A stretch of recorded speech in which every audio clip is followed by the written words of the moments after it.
പണ്ടൊരു ഇമാമ പറഞ്ഞിട്ടുണ്ട്, എൻ്റെ ഉമ്മ മരിക്കണതിൻ്റെ മുമ്പ് മരിക്കാനും എനിക്ക് പേടിയാണ്, എൻ്റെ ഉമ്മ മരിച്ചതിൻ്റെ ശേഷം ജീവിക്കാനും എനിക്ക് പേടിയാണ്. ഒന്ന് ശരിക്കും ആലോചിച്ച് നോക്കി നിങ്ങൾ ഈ വാക്ക്. ഉമ്മ മരിക്കണതിൻ്റെ മുമ്പ് മരിക്കാൻ പേടി എന്താ? ഉമ്മാനെ നോക്കാൻ പിന്നെ ആരാ ഉണ്ടാവുക? ഉമ്മാനെ ശുശ്രൂഷിച്ചിട്ട് എനിക്ക് കൂലി വാങ്ങാൻ കഴിയൂലല്ലോ. ഉമ്മ മരിക്കണതിൻ്റെ മുമ്പ് ഞാൻ മരിച്ചാൽ. ഉമ്മ മരിച്ചതിൻ്റെ ശേഷം ജീവിക്കാനുള്ള പേടി എന്തുകൊണ്ടാണ്? എങ്ങനെ പിന്നെ ജീവിക്കുക? എങ്ങനെ പെരേക്ക് കയറിച്ചില്ല? എത്ര വർഷമായിട്ട് ഉമ്മ മരിച്ച മക്കൾ ഈ സദസ്സിലുണ്ടെങ്കിലും ഒരു നിമിഷം അവർ ആലോചിക്കും, ഓരോ ഉമ്മാന്റെ ആണ്ട് വരുമ്പോഴും ഉമ്മയില്ലാത്ത വീട് അല്ലേ? ഉമ്മയില്ലാത്ത വീട്. ആദ്യത്തെ ഉമ്മ മരിച്ച 3 ദിവസമൊക്കെ വീട്ടിൽ ആളും ബഹളമാ. എല്ലാവരും ആണ്ട് പിരിഞ്ഞു പോയിട്ട് തഅസിയത്തിന്റെ ദിവസമൊക്കെ കഴിഞ്ഞിട്ടുണ്ടല്ലോ. ഉറ്റവരും ഉടയവരൊക്കെ അവനാന്റെ കുടിക്ക് അന്തപ്പക്കം മിന്തപ്പക്കാണ്ട് പോയതിന്റെ ശേഷം ഉണ്ടല്ലോ, പെരേലുണ്ട് നിറഞ്ഞു കിടക്കുന്ന ഒരു ശൂന്യത. ഒരു മുറിക്കും ചെല്ലാൻ വയ്യ.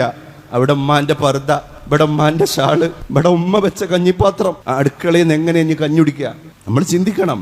ഉമ്മ മരിച്ചതിന്റെ ശേഷം ജീവിക്കാൻ പേടി.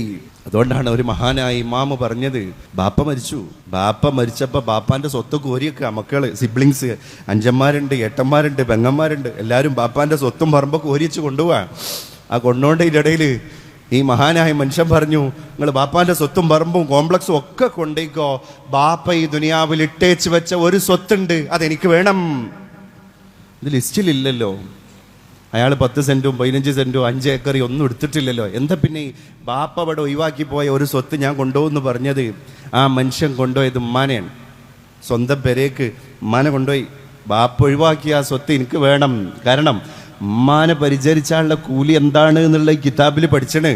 ഉമ്മാന്റെ കാലിൻ്റെ അടിയിൽ നമ്മൾ തട്ടിക്കൊടുക്കണ പൊടിയുണ്ടല്ലോ, അത് പിന്നെ നമ്മുടെ കയ്യിലെ നക്ഷത്രമാണ് അത്രേ സ്വർഗത്തിൽ. ആ കുട്ടികളാണ് 20 വെട്ട് വെട്ടിയിട്ട് ഉമ്മാനെ കൊല്ലണത്. മനസ്സ് മരവിച്ചതാണ്, മനസ്സ് മരവിച്ചതാണ്. ലഹരിയാണ് കാരണക്കാരൻ. നിങ്ങൾക്കറിയോ ഈ കുട്ടികൾക്ക് ഈ ദുനിയാവിൽ തന്നെ കിട്ടാൻ പോകുന്ന കടുത്ത ശിക്ഷ എന്താ അറിയോ? ഈ കിക്കൊക്കെ കഴിഞ്ഞ്, ഈ ലഹരിയുടെ ഹാങ് ഓവറൊക്കെ കഴിഞ്ഞ് അള്ളാൻ്റെ തൗഫീഖ് ഉണ്ടെങ്കിൽ ആലം ദുനിയാവിൽ നോർമൽ മനുഷ്യനായി അവർ ജീവിക്കുകയാണെങ്കിൽ ആ ജീവിതമാണ് ഇനി അവർക്ക് കിട്ടാൻ പോകുന്ന ഏറ്റവും വലിയ ശിക്ഷ. കാരണം എന്താ? അപ്പം അങ്ങനെ ആലോചിക്കും, എൻ്റെ ഉമ്മാനെ കൊന്ന് ഞാനാണല്ലോ.